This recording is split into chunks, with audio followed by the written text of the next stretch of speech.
ফোর্বসের তথ্য অনুযায়ী বিশ্বখ্যাত সঙ্গীত শিল্পী বিয়ন্সে এখন আনুষ্ঠানিকভাবে কোটিপতিদের তালিকায় যুক্ত হয়েছেন। পঞ্চম সঙ্গীত শিল্পী হিসেবে মর্যাদা অর্জন করলেন তিনি।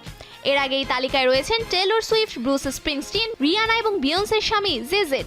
সম্প্রতি প্রকাশিত ফোর্বসের প্রতিবেদনে জানানো হয় 44 বছর বয়সী এই গ্র্যামি বিজয়ী তার ক্যারিয়ারে একটি সফল সময় পার করার পর এই অবস্থানে পৌঁছেছেন। 2025 সালের গ্র্যামি অ্যাওয়ার্ডে তার country album cowboy Carter album of the year পুরস্কার জিতে নেয়। একই সঙ্গে সেরা কান্ট্রি অ্যালবাম জিতে প্রথম কৃষ্ণাঙ্গ নারী হিসেবে ইতিহাস গড়েন। এ পর্যন্ত 35টি গ্র্যামি পুরস্কার জিতেছেন এবং 99 বার মনোনীত হয়েছেন বিয়ন্সে। ডেস্টিনিস চাইল্ড ব্যান্ডের সদস্য হিসেবে তার সঙ্গীত জীবন শুরু, যা তাকে আন্তর্জাতিক তারকা খ্যাতি এনে দেয়।